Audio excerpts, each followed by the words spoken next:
Good afternoon from UTV Live. 11 of the Ulster Unionist Party's 13 officers are still in the meeting discussing what to do next about their 3 rebel MPs.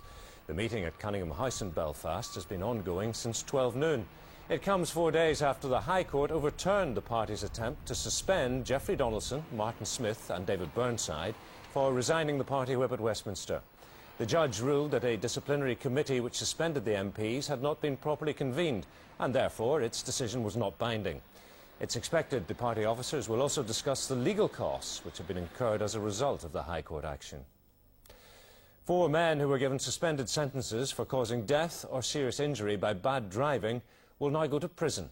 The Court of Appeal overturned their sentences after the Attorney-General requested that the cases be re-examined. The family of one of the road crash victims says it's been a worthwhile exercise, but it's still not enough. Susan Miller was in court. 4 cases, 3 of which led to fatalities, came before the Court of Appeal on the grounds that the suspended sentences were unduly lenient. 19-year-old Graham Humphreys ran off, leaving an injured passenger in the car after crashing near Larne. His 15-month sentence was up to 2 years in jail. Gavin Robinson, aged 21, from Lisnarick in Irvinstown, knocked down and killed his friend on the Killadees Road while over the limit. He had his 3-year suspended sentence increased to a year in prison. Dean Noel James, aged 29, from Lawnbrook Meadows in Omagh, killed the driver of an oncoming car on the road between Omagh and Cookstown. He'll now serve 2 years in prison instead of his 3-year suspended sentence. 25-year-old IT worker Vivian Nelson was killed while driving home on the road from Pomeroy to Dungannon. The man who caused her death, Colm McGowan from Sultan in Carrickmore, will now serve a year in prison. Her parents say it's still not enough. I would suggest that the judges really need to come out and have a word with people in the street to see the reaction to sentences like this from ordinary people who have never been through the experiences that we've been through. People have been coming up to me and offering their support and sympathy and expressing how ludicrous the leniency of the sentences, especially the first. To walk out of jail after killing somebody scot-free was abysmal. To get a year for the same crime is almost adding insult to injury. It's just not enough. It's not enough. We lost a very special young woman and it's just been terrible, the whole ordeal. It's taken so long to get here. Has it been worth it? It's hard to say at this minute in time whether it's been worth it. The exercise certainly has been worth it because we've actually achieved something, albeit minimal, but we have actually achieved something. All 4 men have until midday on Monday to report to prison in order to begin their sentences. Susan Miller, UTV Live at the Court of Appeal in Belfast. Tomorrow's Orange Parade through Ardoyne in North Belfast may have to be rerouted following objections by nationalists in the area.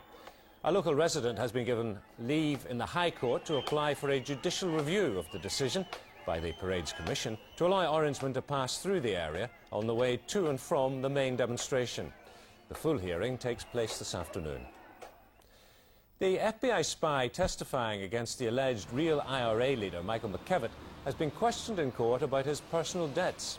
David Rupert revealed that he once had more than $5,000 worth of debt, which he decided not to pay. The former trucking company boss told Dublin's Special Criminal Court that the Inland Revenue Service had a lot of people to look after and that he was a small fish in the pond to them. Michael McKevitt is accused of directing and of membership of the real IRA. Maher Feldman has appeared at Londonderry's Magistrates' Court accused of collecting information which is likely to be of use to terrorists. The charge relates to a search at the man's home following a hoax bomb alert. Mark McFadden has the details. 38-year-old Robert Harold Donnelly from Lecca Drive in Maherafelt covered his head as he left Bishop Street Courthouse. He was one of 2 men arrested as part of a police inquiry into a security alert in Lecca Drive on Wednesday morning. A suspicious object had been found at the doorway of a flat. Army Bomb Squad officers described it as an elaborate hoax. At the time, police said they were treating the incident as sectarian. And after his arrest, police searched Robert Donnelly's home and found a number of documents which they claim could be of use to terrorists. He was brought before a special court this morning where police said they believed they could connect Donnelly to the charge. A detective told the court that he interviewed Donnelly at Cookstown police station yesterday. When he put the charge to the defendant, Donnelly made no reply.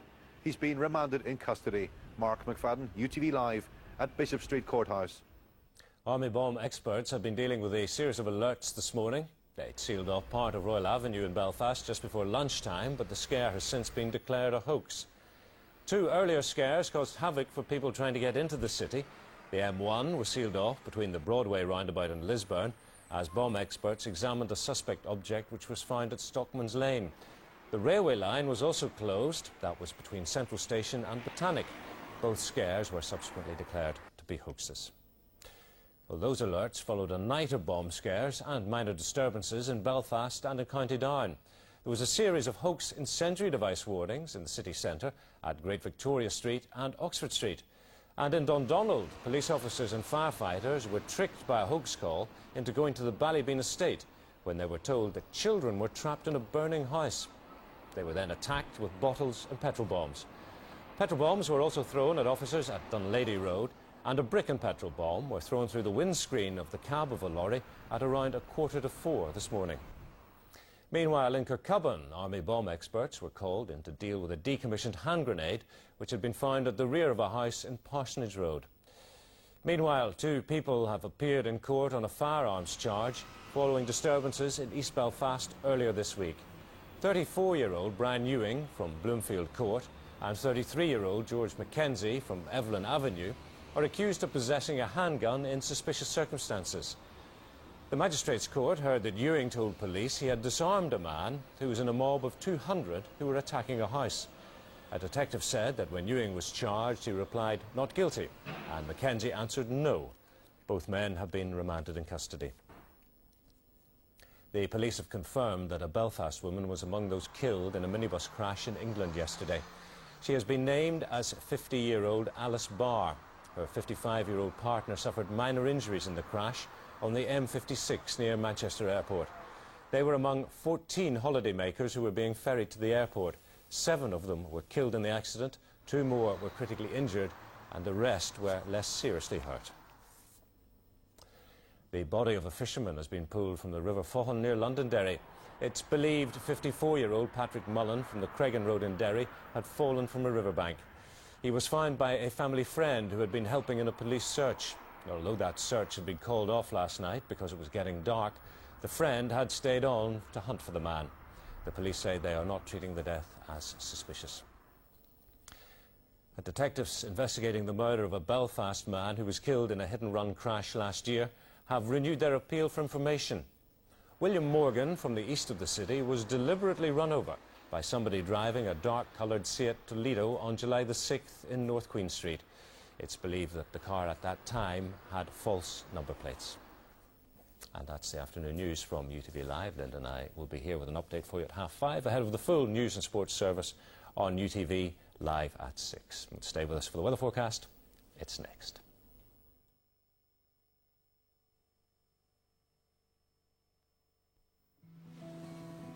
And now the UTV weather, sponsored by Progressive's homegrown cash ISA. Floating on the crest of a wave, fight all your troubles like a brand new start.